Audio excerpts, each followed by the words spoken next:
ששחיים ממצוא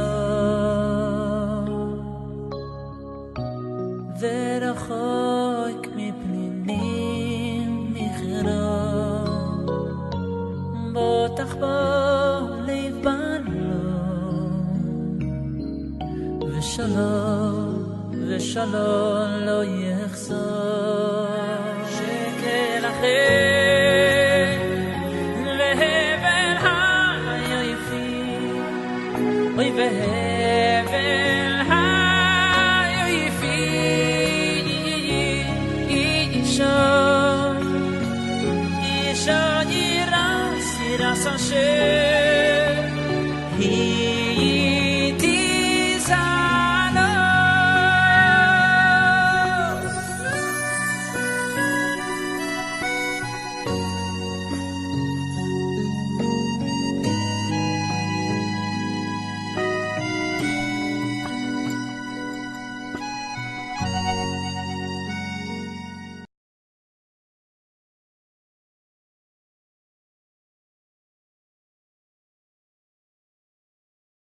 C'est sur la Tochacha, c'est sur la remontrance.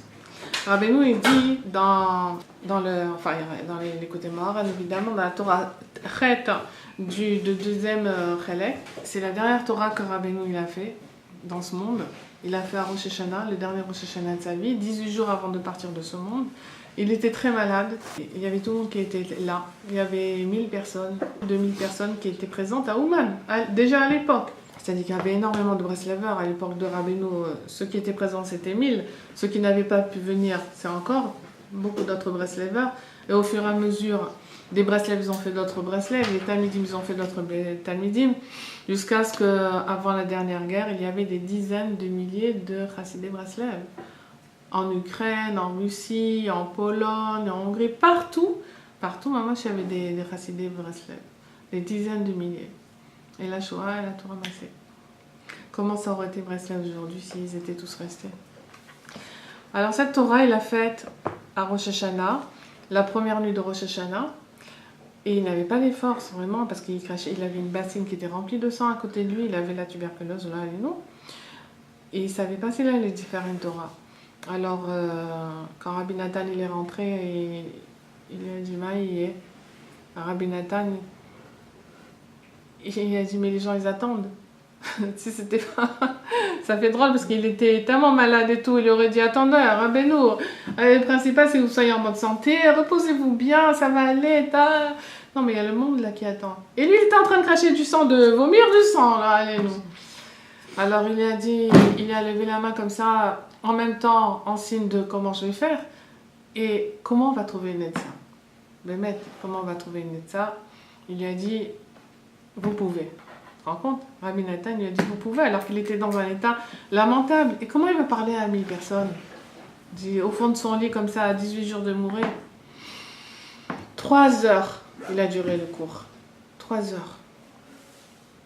Et ça, cette Torah s'est appelée Tikkun Tochacha. Il y a 16 ou 18 sujets importants dans cette Torah-là. Et il parle de la Tochacha, de la remontrance. Un petit peu comme Moshe Rabbeinu, avant de partir de ce monde, il a fait Tochacha au Bnei Israël. C'était un petit peu la même chose.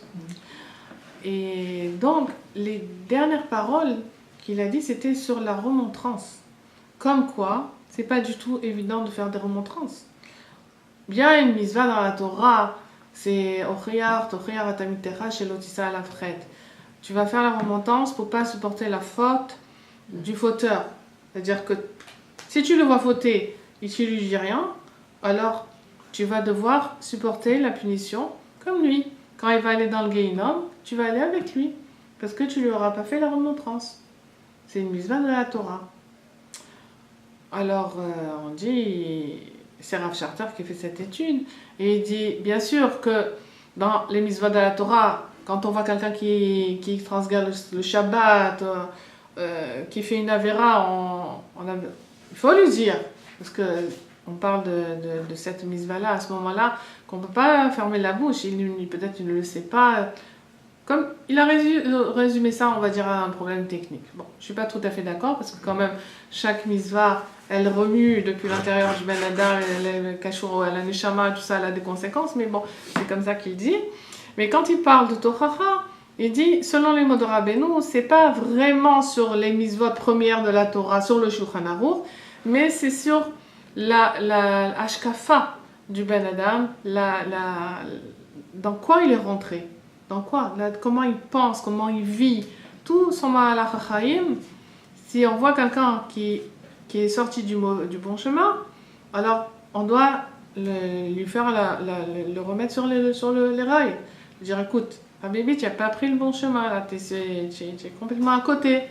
Ouais, par exemple, quelqu'un, même s'il est chômeur Shabbat, il est chômeur Torah ou Mitzvot et tout, mais toute sa vie, il va penser à comment je vais gagner de l'argent, comment je vais acheter une grande maison, comment je vais la meubler, comment je vais kiffer dans ce monde. Et ok, il met les tefilines, ou bien il fait sa tefila, ou il mange kasher, ou il fait Shabbat, ou elle fait Shabbat, etc. Mais la tête, elle n'est pas dedans. Elle n'est pas dans le tartlit.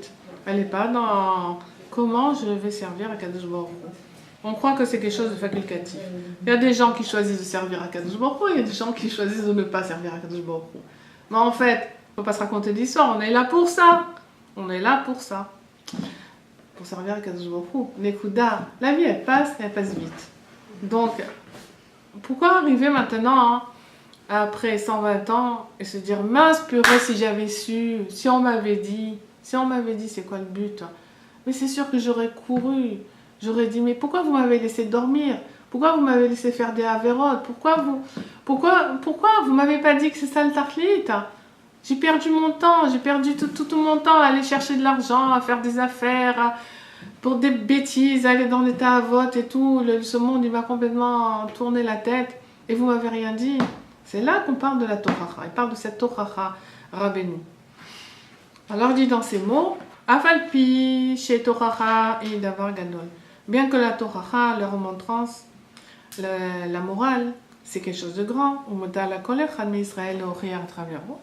Et que toute personne juive a l'obligation de faire la remontrance à son ami quand il voit qu'il ne se comporte pas comme il faut, comme il est écrit, tu dois faire des remontrances. Malgré tout, c'est pas tout le monde qui est capable de faire des remontrances. Comme il dit Rabbi Akiva, je suis étonnée s'il y a quelqu'un dans mon génération qui est capable de faire une remontrance. Attention, Rabbi Akiva, c'était il y a 2000 ans. Il y a 2000 ans, alors qu'il y avait la génération, elle n'était pas comme aujourd'hui.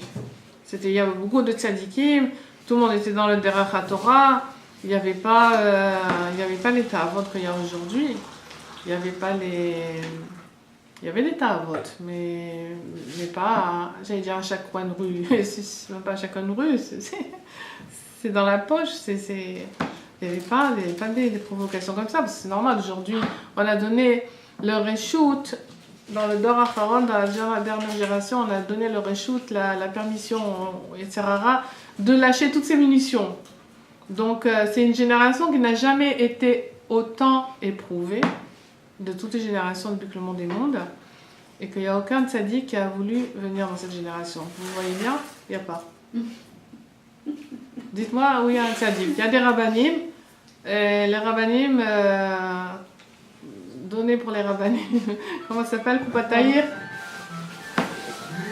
Koupataïr, donné pour ça. Alors vous voyez la photo d'un rave, et la photo d'un autre, et la photo d'un autre, et la photo d'un autre. Voilà. Donné pour tel truc, et donné pour tel truc. Et la Torah. Je te rappelle tout à l'heure. Où elle est? Où elle est la Torah? Pour des causes. Dis-nous, pourquoi vous êtes des rabbanim? Allez, on attend la Torah, nous, on n'attend pas d'être Torah, mais les Olam Vaed. Ayez pitié de nous. Si vous avez étudié la Torah, faites-nous profiter. Vous ne voyez pas comment les générations, vous ne voyez pas comment les jeunes y sont, mais réveillez-vous. Non, il n'y a pas. Il n'y a pas. Il n'y a personne qui ouvre la bouche. Il y a des rabbanim, il n'y a personne qui ouvre la bouche. Rien, clown. Parce qu'aucun tzaddik qui a voulu venir dans cette génération. C'est trop difficile. Aucun tzaddik. Voilà. Parce que d'une part parce que c'est difficile, parce qu'ils n'avaient pas envie de tomber. Ils ne savaient pas regarder les rabbanim aujourd'hui, malheureusement. Les plus grands rabbanim, ils tombent dans l'argent, dans les ouf, dans des trucs. La tête elle peut complètement tourner de tous les côtés. Ils peuvent devenir fous. Quelqu'un qui qui devient une vedette de la Torah, sa tête, elle peut tourner. Les vedettes, ça peut être dans le cinéma, ça peut être dans la chanson, ça peut être dans la Torah, qui vient ça peut être quand quelqu'un devient une vedette. Alors après, il peut s'y croire et complètement perdre la tête. Hein. Bah, c'était un petit peu comme ça quand on était en Mitzrayim, quand on était en Égypte, c'était comme ça. Les Bnei Israël, ils attendaient la Géoula. Ils savaient qu'elle allait venir la Géoula. Maintenant, quand Moshe Rabbeinu il est venu voir Paro, ça a été pire. C'était pire, ça a été bien pire. Tellement qu'ils sont venus voir Aaron et Moshe et dire comment avant on pouvait respirer. Maintenant, nous ont enlevé la paille. Il faut qu'on donne le même rendement et que même pas on donne la paille. Il faut aller les chercher dans les champs. Notre sort, il est bien pire. Alors quoi, Hachem il veut nous sortir ou ne veut pas nous sortir? Alors ça, c'était une période de birour. Une période où Akadosh Baruch Hu, il voulait voir c'est qui a la Emouna Behemet. C'est qui va être mitrazek dans la Emouna. Parce qu'on ne pouvait pas donner la Torah à n'importe qui. Il fallait que les ascendants du Ham Israël ils soient chazakim dans la Emouna. Donc tous ceux qui n'ont pas été ma'amin jusqu'au bout, eh ben, ils ont été nettoyés pendant la plaie de l'obscurité. Alors maintenant, on nous dit la Géoula. Moi, ça fait longtemps que j'entends la Géoula. Quand on est venu ici avec les premières radios juives, religieuses. Alors, dans tous les radios, c'est la Géoula. Quand il y avait un pigouin, c'est la Géoula. Quand il y avait un deuxième, c'est la Géoula. Le troisième, après, tu n'as plus rien entendu au fil des ans, parce que justement, dans un man, on pensait tellement qu'il allait y avoir la Géoula. Eh bien, tu vois que c'est encore pire et que l'état à vote est encore plus grande et que dans le monde religieux, il y a cette espèce de truc là qui fait que beaucoup de gens tombent, je ne dis même pas des jeunes, mais des pères de famille ou des mères de famille. C'est-à-dire le Israël est bien plus grand et il n'y a pas de rabbanim, il n'y a pas de lumière, il n'y a pas. Donc là, on est en train de faire un birour, tu vois, c'est comme s'il y a un tamis, puis on te fait comme ça. Il va te rester que les plus forts. On dit que du temps de Mashiach, il va y avoir 2 malachim qui vont se tenir de chaque côté du monde avec une corde, où tout le monde est accroché à cette corde, ils vont secouer. Et chaque période, celui qui est razak, il va rester accroché. Celui qui n'est pas razak, il reste shalom, il va tomber. Et c'est ce qui se passe, que beaucoup, malheureusement, dans le monde religieux, ils tombent parce qu'ils ne sont pas razakim. Alors ça, c'est pour voir c'est qui va être razak, et celui qui est razak, il va aller chercher les mettre la mito. Il va arriver chez Rabbeinu. Tout simplement parce que Rabbeinu, il a la réfoua de tout le monde, il a des paroles pour tout le monde, il est pour toutes les madrigotes, il a une réponse à toutes les madrigotes, à tout celui qui cherche, celui qui veut se rendre chez Rabbeinu, et même avant de se rendre chez Rabbeinu, il trouve la réponse à ces questions. C'est vrai, il n'y a pas de rabbin qui poser des questions, il n'y en a pas. Mais c'est voulu par le ciel. Quand Rabbi Yitzhak Bender, qui était notre rave, bien qu'il disait, quand on venait lui poser des questions, on lui disait rave, il disait moi je suis pas rave. Il y a un rave, c'est Rabbi Nachman. Moi je suis comme vous, on est des chaverim, zéro. Et sur son lit de mort, quand le rave Besançon, il avait envoyé M. Ben Shaya lui demander qui c'est qu'on doit suivre après vous, parce que quand on avait des questions, c'est vrai qu'on lui posait à lui. Il a dit celui qui est attaché à Rabbeinu, il n'a pas de questions. Voilà. Ça veut dire que la réponse, c'est que tu dois être attaché à Rabbeinu. Et si tu es attaché à Rabbeinu, tu n'as pas de questions. Tu as une question, Bémet. Tu voulais écouter Tfilote, tu voulais écouter Moharal, Rabbeinu, il est là-bas. Tu as Rabbi Nathan, tu as Rabbeinu, tu as la réponse à tout. Tu as une question, tu vas faire une bonne doute. Rabbeinu, il t'a donné toutes les clés entre tes mains pour t'en sortir. De quoi tu as à te soucier? Rabbeinu, il dit, qu'est-ce que vous faites du souci? Je vais au-devant de vous, ne vous souciez pas, je me soucie pour vous. Alors quand tu as cette émouna très forte en toi, tu n'as pas de souci à te faire. Tu te dis, mais je suis prise en main. Je suis attachée au plus grand sadique comme ça dans l'âme. Tu n'as pas de souci à te faire, Bichlal. Alors tu n'as pas besoin de personne. C'est vrai, tu n'as pas besoin de rabbani. Il n'y a pas de rabbani parce que d'une part, ils ne voulaient pas venir. Et d'autre part, on n'en a pas besoin. Parce que si on avait vraiment besoin, ils auraient été là. Quoi, Hachem, il va nous laisser comme ça, sans personne. Hachem, il veut notre bien. S'il nous aurait aidé, il nous aurait mis des rabbanim. Mais comme il veut qu'on soit aidé d'une autre manière, alors il nous aide de cette manière-là, que c'est un ripousse personnel. C'est pas une recherche collective, comme à l'époque. C'est une recherche qu'il n'y a pas. C'est pas tout le monde qui va en bloc chez le tzaddik. C'est chacun avec sa recherche, chacun avec sa demande à Akadosh Baruch Hu, comment je peux me rapprocher de toi, quel est mon tachlit, quel est le but de ce monde, quel est mon but de ma venue en ce monde. Chacun, il est obligé de faire son chemin. Comme il disait Rav Berland, il y a 15 ans, je me souviens, il disait à l'époque, il viendra une époque où tout le monde sera armé. Chacun il aura son arme. Oui, il disait, chacun il aura son arme. Alors bon, après on a cru qu'il parlait des pégouïnes, que quand on sort, il vaut mieux être armé. Mais ils n'ont pas laissé les gens être armés, parce que quand les Israéliens, quand ils s'énervent, il suffit que l'autre il passe pas le feu rouge, qu'il risque de sortir son arme. Ouais. Donc on a enlevé les armes. Alors ça veut dire quoi? Que chacun il doit avoir une arme. Ça veut dire que chacun doit se débrouiller. Il doit se débrouiller, pas shoot. Il doit se débrouiller et se battre tout seul contre les cohortes du Yetzer Hara. C'est ça. Il doit se battre, on doit se battre tout seul, avec les conseils de Rabbeinu, avec tous les conseils de Rabbeinu. Et on peut se battre et on peut gagner.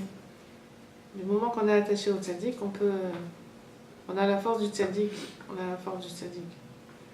C'est une fois, j'avais été voir une femme là qui est une rofa, et je lui disais, je suis très khalacha, je suis très faible et tout. Aussi dans ma émouna et dans... Elle m'a dit, alors, ce que tu dois faire, c'est pas te battre contre les aléas de la vie. Tu dois être zorem avec. Tu dois faire avec. C'est-à-dire, tu vas pas aller te battre. Quand la vague elle vient comme ça, tu vas pas aller contre. Tu vas te mettre, tu une goutte, ok, tu une goutte dans la mer, tu vas aller dans le zérem avec. Comme ça, tu auras la force de toute la vague. Tu comprends? Quand tu vas dans le zérem, tu as la force de toute la vague. Alors c'est ça la émouna, c'est que tu vas dans la vague, tu te mets dans le bitoul, dans la émouna, dans le tzaddik, et à ce moment-là, tu as la force du tzaddik. Et tu peux faire des choses extraordinaires.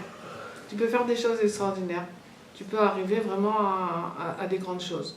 Mais le inyan, c'est d'arriver à toujours avoir la clairvoyance, de se dire, c'est vrai, je fais des grandes choses, mais c'est pas moi. Moi, je suis un gant dans la main du tzaddik. C'est lui qui fait à travers moi parce que je le veux bien, que je me suis mis au service, mais jamais de se prendre à la place du tzaddik.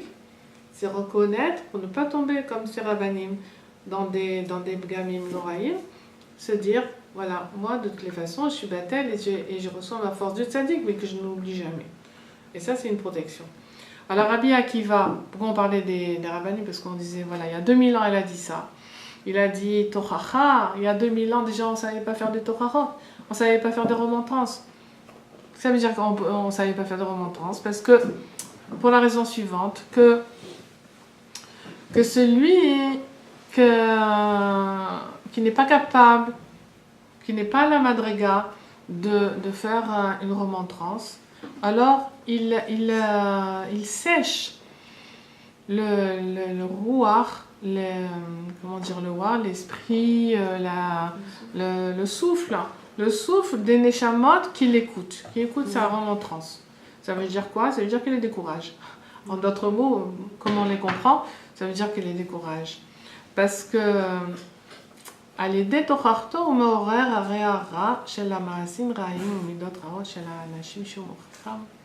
parce que quand il leur fait des torachot, il leur fait des remontrances, alors il réveille la mauvaise odeur des mauvaises actions de ces personnes-là. Voilà, alors comme il réveille la mauvaise odeur des mauvaises actions, c'est comme quand par exemple, il y a un récipient où il y a de l'eau, il y avait des trucs là-bas, même si c'est pas de l'eau, on a laissé une salade dans un coin, d'accord? Alors tant qu'elle est dans le coin, un jour, 2 jours, 1 mois, 2 mois, 3 mois, c'est kilo bécédère, aval. Mais si on commence à bouger, au bout de quelques mois, ce truc-là, mais ça pue. Ça pue. Alors, une personne, elle peut avoir des actions qui ne sont pas comme il faut, ou être pas comme il faut, mais si on ne bouge pas ce truc-là, ça aide. On peut vivre quand même. Mais si quelqu'un vient et commence à lui remuer, alors ça va puer et l'autre va s'asphyxier. Sa neshama va s'asphyxier. Alors c'est ce qu'il dit Rabbeinu, c'est que quand on fait une Torah, on fait un reproche, on va aller creuser là-bas dans la personne qu'est-ce qu'elle a de tordu. Alors la personne, elle va vraiment littéralement s'asphyxier. Sa neshama, elle va s'asphyxier. On fait une remontrance, il y a d'autres choses qui viennent contre ça. C'est-à-dire par exemple ne pas juger autrui ou ne pas... Enfin, par rapport à la sensibilité de l'autre, c'est vrai, il y a ne pas juger autrui, parce que quelqu'un peut dire non mais... Bien sûr, exactement. C'est ce qu'il dit. Tu peux pas savoir l'autre où est-ce qu'il en est, parce que peut-être qu'Akadosh Baruch Hu, il a donné un Yetzer Hara beaucoup plus fort que le tien. Et que toi, tu aurais eu son Yetzer Hara, tu serais tombé aussi. Donc comment tu peux te permettre de lui faire une remontrance? Mais ça c'est déjà quand on parle de quelqu'un complètement d'un tiers, vraiment, ça veut dire d'une amie, quelqu'un d'extérieur, etc. On arrive à avoir ce recul. Maintenant, quand il s'agit des enfants, que c'est dans le cadre du chinois, quand on est obligé, c'est ça. Quand c'est le mari, quand c'est les enfants, on est obligé. Il faut leur donner des kivounim quand on se rend compte qu'ils sont en train de sortir. Est-ce que le mari et les enfants, est-ce que ça inclut ça aussi Quand on sent qu'ils sont en train de partir, alors que c'est notre travail à nous de les recadrer. Ouais, non, absolument. Et qu'on est obligé. Il y a des personnes comme ça qu'on est obligé de remettre dans le droit chemin. Ça, c'est obligé. C'est obligé. Mais maintenant, il y a une manière de faire. Vous connaissez sans doute tous cette histoire. Bon, d'un barour yeshiva qui s'est mis à fumer le Shabbat dans une yeshiva. Et c'est venu aux oreilles le Chavetz Chaim. Ah, c'est le Chavetz Chaim, voilà. Il a pris le baron yeshiva, il s'est mis à pleurer avec lui en disant mais regarde la peine que ça nous fait, que ça fait à Kadosh Baruch Hu. Tu vois bien, enfin, il n'a pas du tout accusé, quoi. Il a parlé en termes de douleur. Il a pris ses mains. Oui, c'est ça. Il s'est mis à pleurer. Il s'est mis à pleurer, voilà. Et une larme est tombée sur ses mains et pendant des années, la larme, elle est là. Moi j'ai l'impression que ce que vraiment le derrière qu'il veut pour nous Rabbeinu, c'est que dès qu'on voit un truc dans le monde qui nous paraît pas bien, notre seul tikkun c'est de réparer cette chose avec la tchila. Moi je vois par exemple, je sais pas, j'ai pas de mari, pas d'enfant, mais avec un proche, je peux prendre par exemple mes frères et sœurs des fois, que bien sûr la première chose qui me vient naturellement c'est de faire le reproche de mais Bémet, on voit que ça réveille la mauvaise odeur dans la neshama de la personne. Et que Rabbeinu il nous donne un derrière, il nous a dit notre seule arme c'est la prière. Que Béhémet, si tu veux corriger quelque chose, parce que tu vois Béhémet que c'est quelque chose qui doit être corrigé, va toute seule et dis à Hachem j'ai vu ça, ça et ça. On dit que quand tu sais que la personne elle va pas t'écouter, alors tu pries pour elle et tu es pas tour. Parce que attends, si tu lui dis pas, alors tu es ouvert, tu transgresses cette mitzvah de Oriya. Tu n'as pas le droit de dire oh bon moi rien. Hein. Alors on te dit, tu pries, et quand le fait que tu pries, alors ça te rend pas tour, si tu as fait cette mitzvah comme si tu avais fait la mitzvah de Torah. Maintenant, Rabbeinu, il vient nous dire comment on peut faire un Torah. C'est ça le chidouche. C'est pas qu'il vient nous dire on peut pas faire de Torah. C'est pas ce qu'il dit. Il dit non, alors, regardez d'abord, dans un premier temps, qu'est-ce que ça peut faire une Torah qui est faite par quelqu'un qui n'est pas capable de faire de Torah. Donc ça peut asphyxier la personne, parce que la neshama, le Motzei Shabbat, on fait la bracha sur Bessamim, parce que la neshama, elle profite de cette odeur-là, ça lui fait du bien. Alors on fait la bracha, pas pour nous, parce que c'est pas le corps qui en profite, on mange rien, on boit rien, il n'y a pas un profit pour le corps de cette odeur, c'est la neshama. On fait la bracha pour la neshama, parce que la neshama, elle a du plaisir de cette odeur, et comme elle est en train de partir parce que c'est fini Shabbat, donc ça la console. Alors donc on voit par là que le plaisir de la neshama c'est par le reyach, c'est par l'odeur. Alors quelqu'un qui a fait une toracha et qui réveille les mauvaises odeurs des mauvaises actions de la personne, il réveille cette mauvaise odeur pour la personne, elle est coupée, son énergie est littéralement coupée.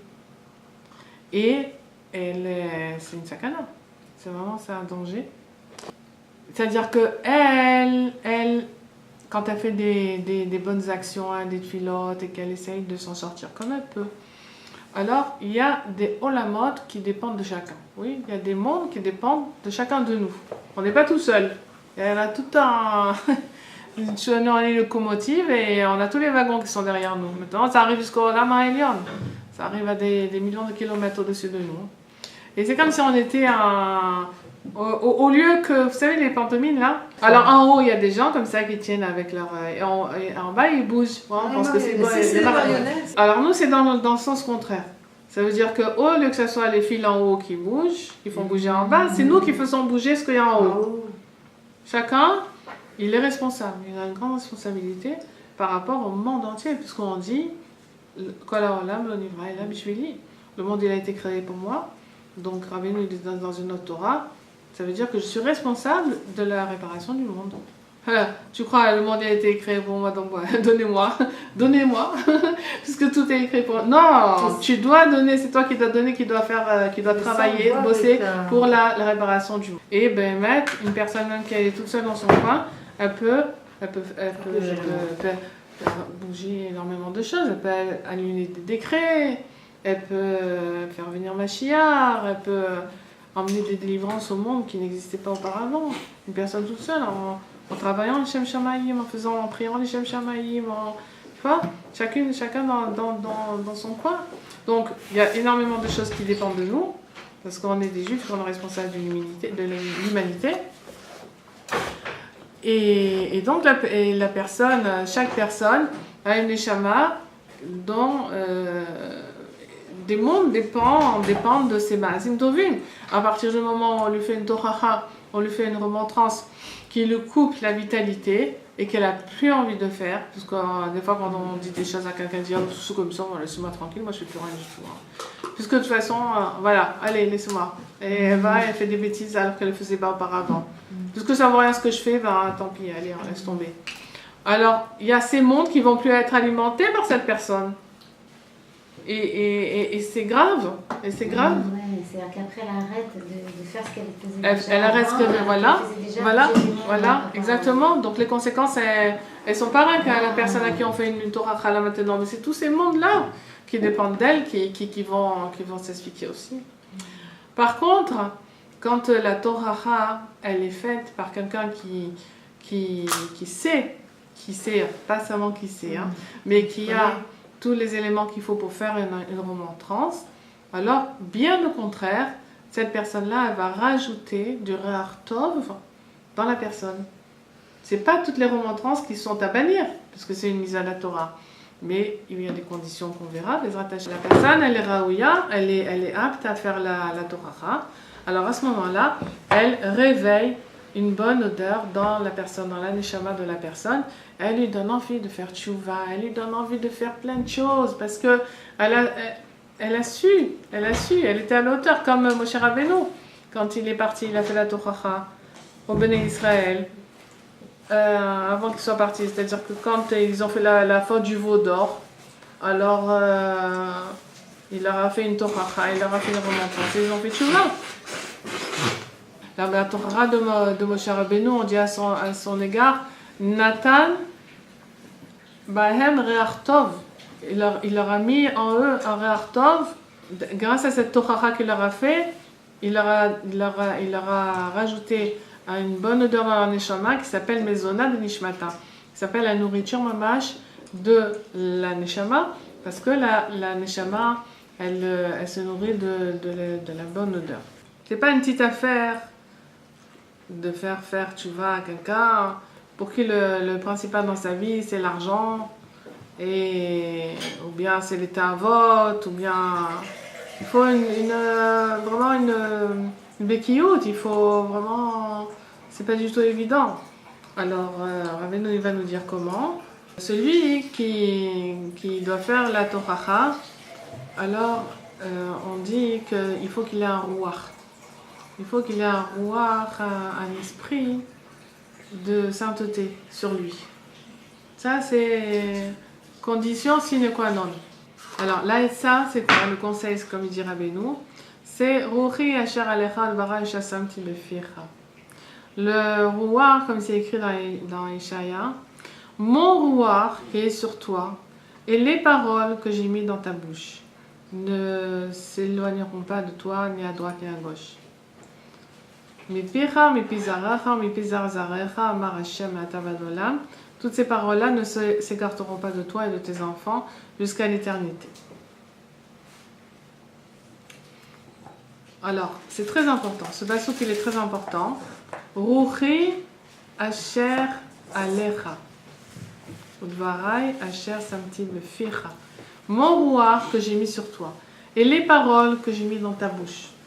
Ça veut dire que Hachem, il peut nous donner, nous faire partager d'un rouar, d'un esprit. C'est Hachem qui le donne, ce rouar. Et c'est Hachem qui met les mots dans la bouche.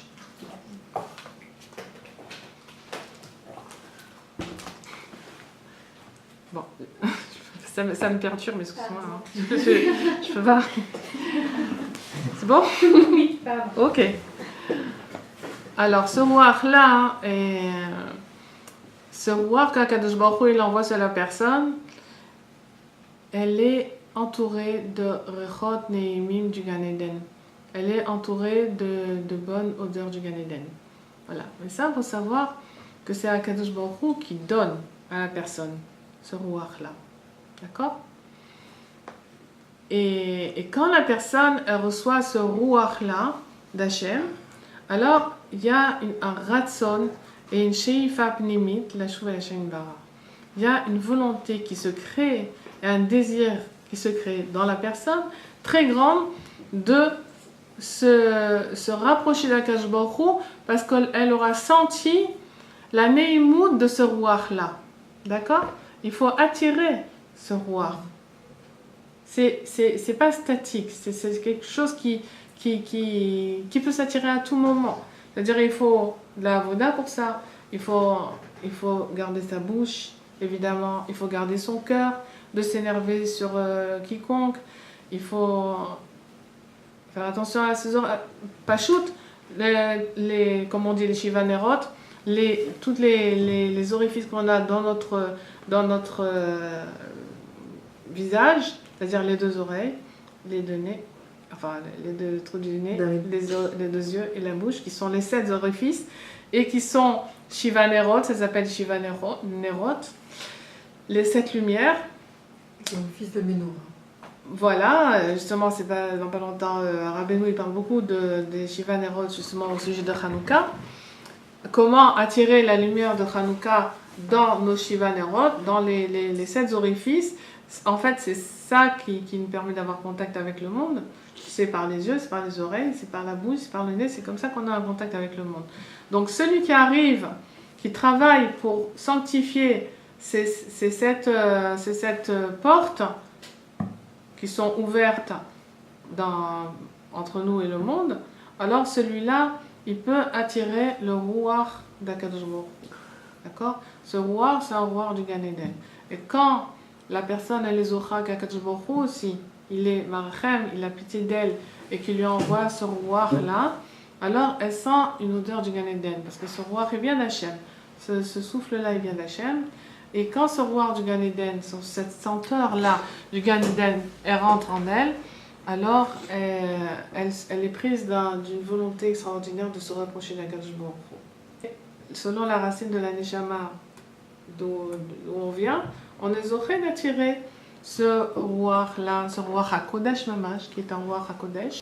Comme il a dit à David Ameler, Lef ta'or berali elokim verouar nachon chadesh bekirbi.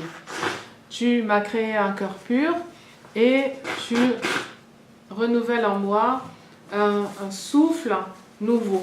D'accord? Verouar nachon chadesh bekirbi. Réveille en moi, renouvelle en moi un souffle nouveau à l'intérieur de moi. Donc ce souffle, il vient d'Akadosh Baruch Hu. D'accord? Et ce souffle-là, c'est du roi HaKodesh, qui nous emmène à notre réparation et à notre Tachlito Anitzri, à notre but éternel pour lequel on est venu dans ce monde. Alors voilà, maintenant, c'est cette condition qu'il faut. Entre autres, bon, il donne évidemment comment y arriver. Il dit, il n'y a que celui qui a ce roi-là qui peut se permettre de faire une Torah. Déjà, ça nous cadre. Qui peut se permettre de faire une remontrance. Ah, ok. Il n'y a que celui-là qui a reçu, qui reçoit, qui a le srout de recevoir selon son Resh Neshama, le roi Hashem, qui est Serechot là du Gan Eden, qui est entouré de la senteur du Gan Eden, grâce à sa shmira des sept orifices, et qui est offert de recevoir ce roi que Kadosh Baruch Hu va lui donner, et qui est du roi HaKodesh, qui va s'imprégner en lui. Il n'y a rien que celui-là qui est capable de faire la Torah à l'autre. Parce que l'autre, quand il va entendre une remontrance de cette personne, elle va sentir ce roi-là. Elle va sentir le roi Hashem. Elle va être prise comme du temps de Moshe Rabbeinu quand il a fait la Torah.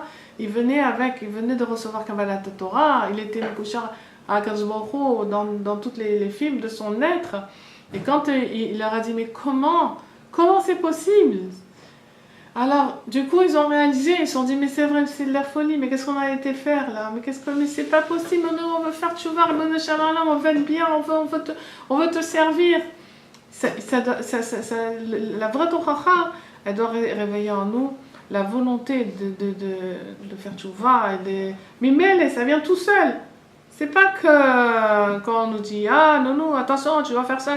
Non, la personne d'elle-même, elle va se réveiller d'elle-même parce qu'elle est attrapée par ce roi-là de la personne qui lui a fait la Torah. Donc la première chose, c'est d'être un Keli, Nachon, pour recevoir ce roi d'Akadosh Baruch Hu. Et ça, c'est tout un travail. Tout un travail, comme je vous ai dit tout à l'heure. Il faut être chômeur, il faut faire attention à ce qu'il sort de notre bouche, à ce que nos yeux voient aussi.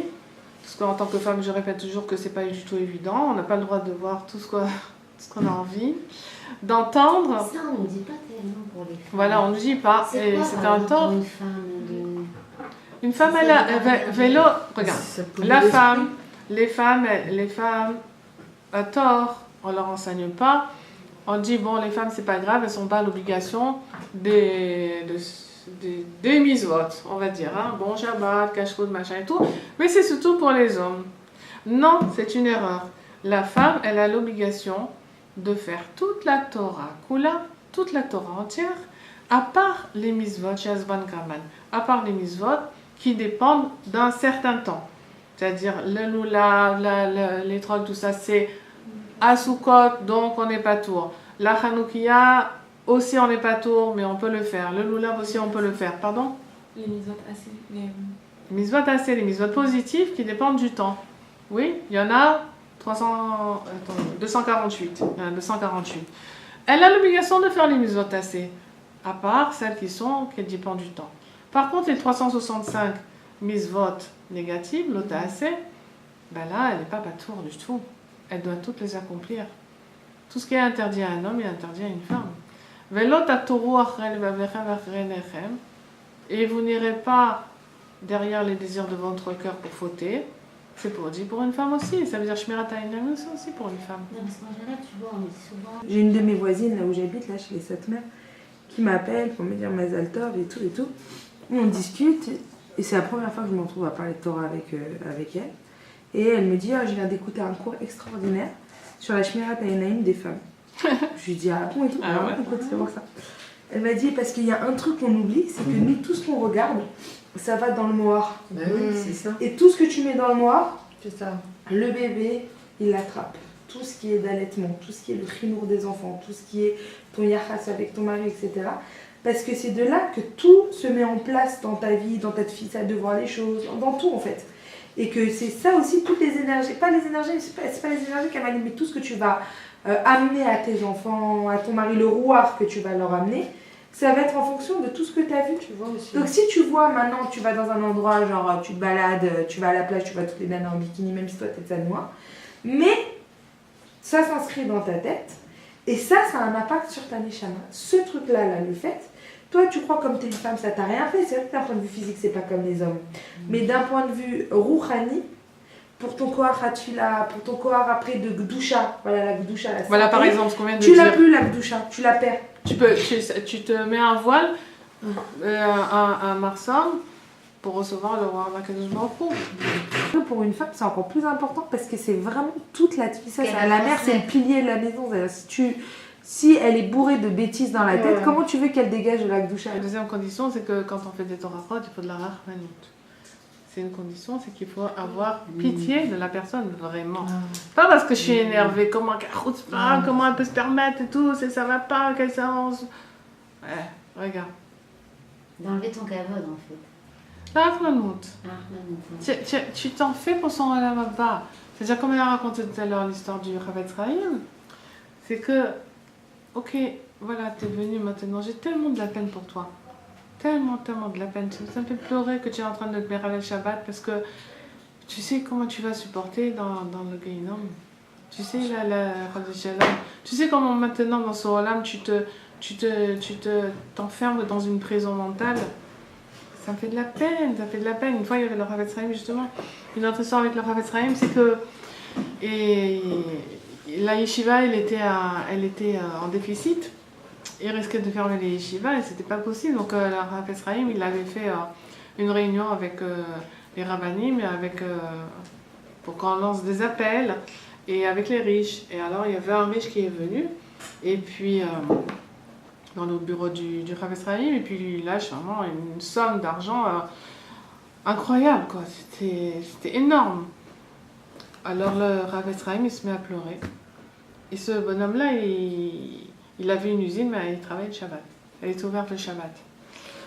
Alors il s'est dit, bon, peut-être que c'est pas beaucoup. Alors il a mis le double. Et le Chavetz Chaim, il s'est mis doublement à pleurer. Alors il met le triple. Et le Chavetz Chaim, encore plus, il se met à pleurer. Il dit, écoutez, c'est beaucoup, hein. Il lui dit, mais non, c'est pas pour ça que je pleure. Je me dis, comment des mains d'or comme ça, elles vont griller dans le Gehinnom. Hachem Mishmar. Et il a dit, mais comment ça fait de la peine, des mains comme ça, un cœur comme ça, comment ça fait de la peine, tu vas aller dans le Gehinnom parce que t'es Mechalel Shabbat. Il a été tellement touché.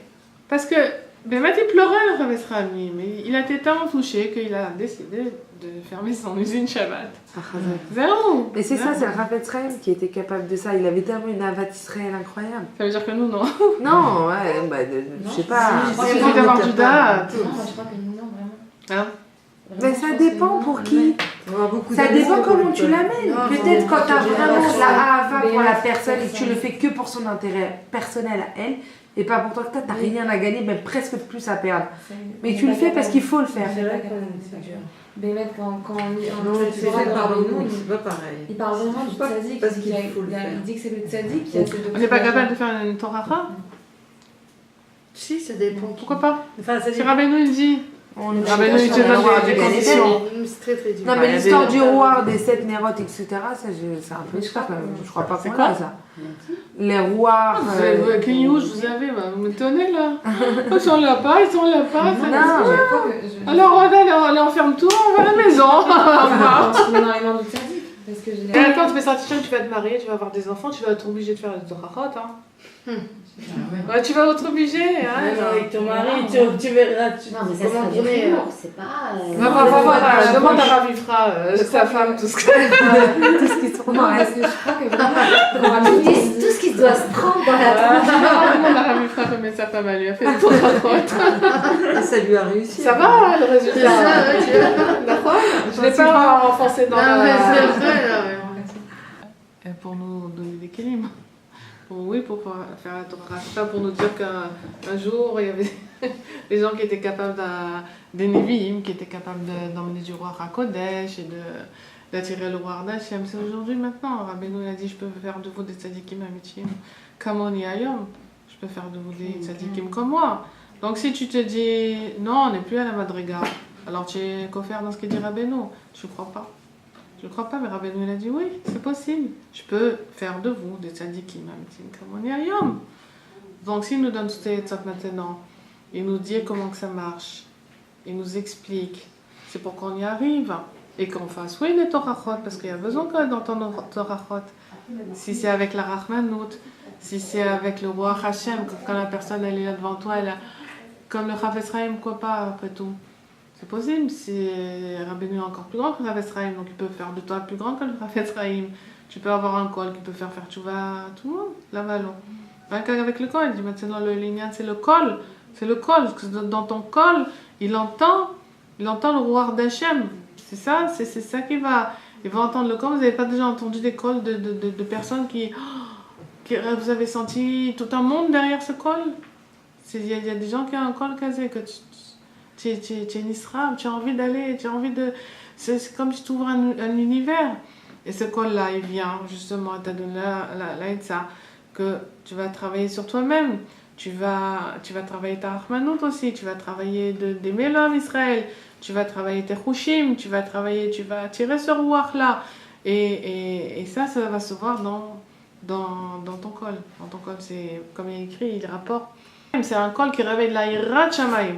Quand on a réveillé la Yirat Shamaim dans la personne, c'est bon, elle va faire son chemin tout seul et on n'a pas besoin de la suivre à chaque pas. La personne, elle va continuer, elle va faire son chemin, elle va se rapprocher de la Kadosh Baruch Hu. Donc là, on a vu plus ou moins tout ce qu'il faut pour être un bon Moria. Donc si vous voulez faire un Tochacha à votre mari, vos enfants, vos voisines, parce que n'oubliez pas qu'on n'est pas patour, c'est-à-dire on n'est pas exempt de faire un Tochacha, parce que si on a la possibilité de faire naître un Réartov, une bonne odeur, dans un Neshama de l'autre, pourquoi le priver?